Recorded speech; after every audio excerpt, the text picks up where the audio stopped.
Hello investors, स्वागत है आपका द एनालिस्ट्स डेस्क पर। अगर आप स्टॉक में पैसा लगाना चाहते हैं लेकिन ये नहीं समझ पा रहे कि कौन सा स्टॉक सही है तो ये वीडियो आपके लिए है।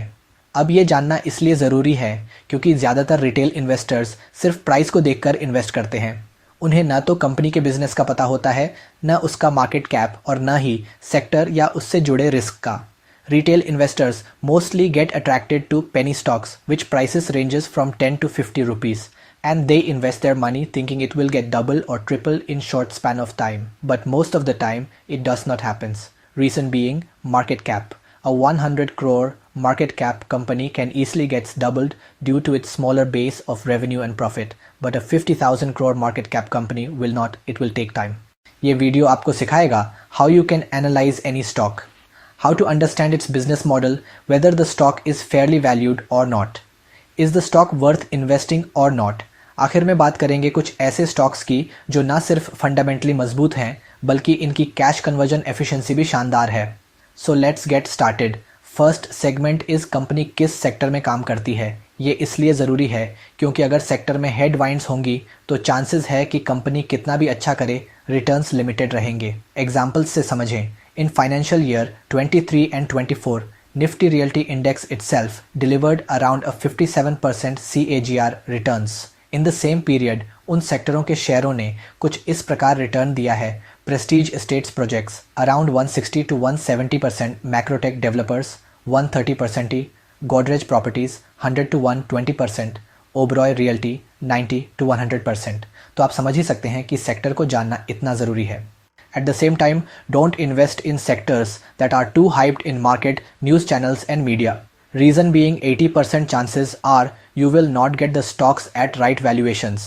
Next, try to understand the business model. Company क्या बनाती या बेचती है, उसका टारगेट कस्टमर कौन है, कंपनी की इनकम का मेन सोर्स क्या है, कंपनी का बिजनेस स्केलेबल है या नहीं, क्या कंपनी के पास लॉन्ग टर्म विजन है। फॉर एग्जाम्पल, डी मार्ट सिर्फ रिटेल में नहीं है बल्कि एक एसेट ऑनिंग बिजनेस मॉडल पर काम करती है जो लॉन्ग टर्म में प्रॉफिटेबल है। अब बात करते हैं फाइनेंशियल एनालिसिस की, यानी कंपनी की फाइनेंशियल हेल्थ। इसके लिए आप screener.in वेबसाइट की मदद ले सकते हैं। First is sales growth. Is company able to grow his revenue and net profit. Last 5 years average sales and net profit growth should be more than 15%। Second, is company able to sustain और increase its profit margins. Low profit margin business indicates company competitive segment में काम करती है, and high profit margin business indicates company niche segment में काम करती है। Example के लिए आप ये चार्ट देख सकते हैं। रिटेल इंडस्ट्री में जनरली 1 to 3% प्रॉफिट मार्जिन होता है, shipping and logistics 2 to 6%, food services restaurants 2 to 6%। On the other hand, अगर कोई कंपनी लग्जरी सामान या डिजिटल प्लेटफॉर्म सेगमेंट में हो तो 25-40% तक मार्जिन होता है। Profit margins should be stable और rising.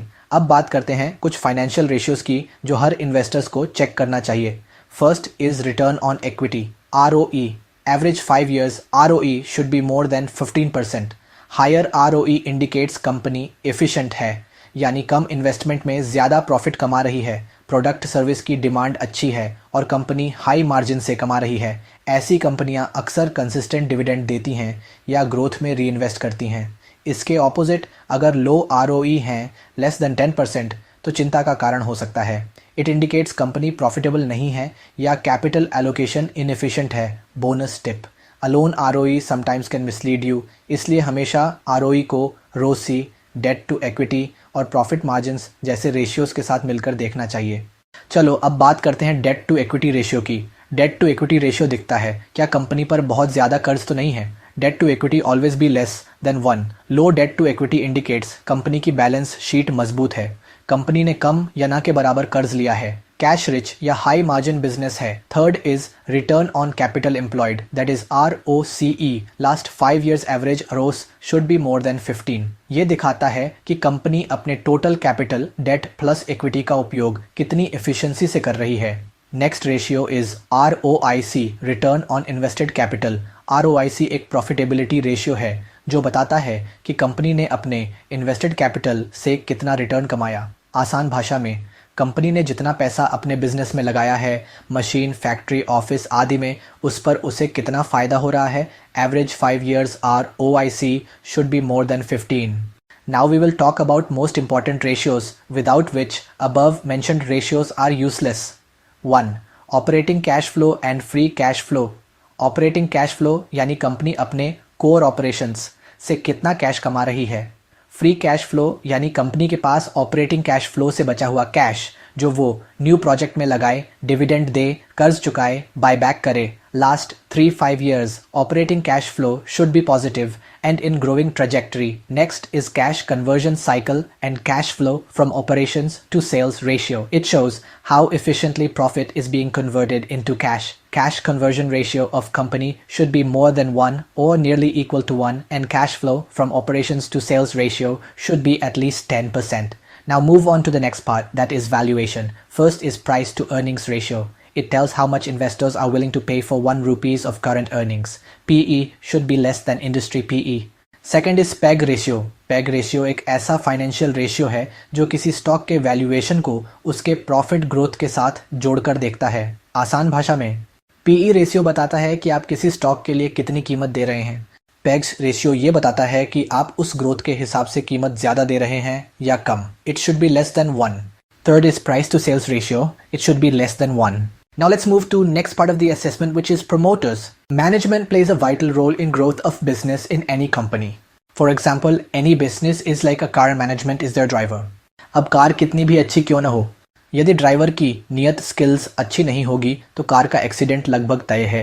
Hence there are few checks should need done before investing. Promoter holding 50% है तो अच्छा संकेत। प्लेजिंग यानी गिरवी रखे गए शेयर कम होने चाहिए और it should be less than 10%. There should be no related party transactions in the company.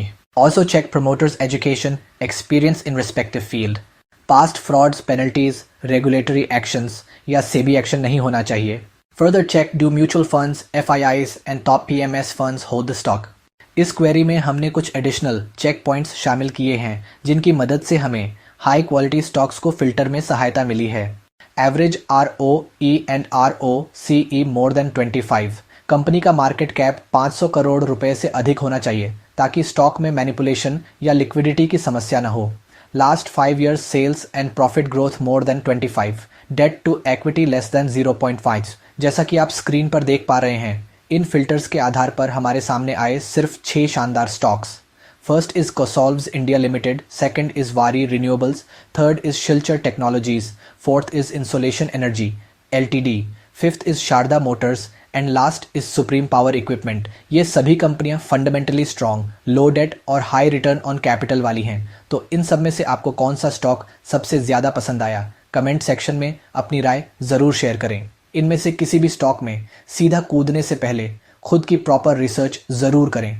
Her company का बिजनेस मॉडल, मोट, रिस्क्स और वैल्यूएशन अलग अलग होता है। So do your own homework is a must. Conclusion: fundamental analysis is not about chasing price.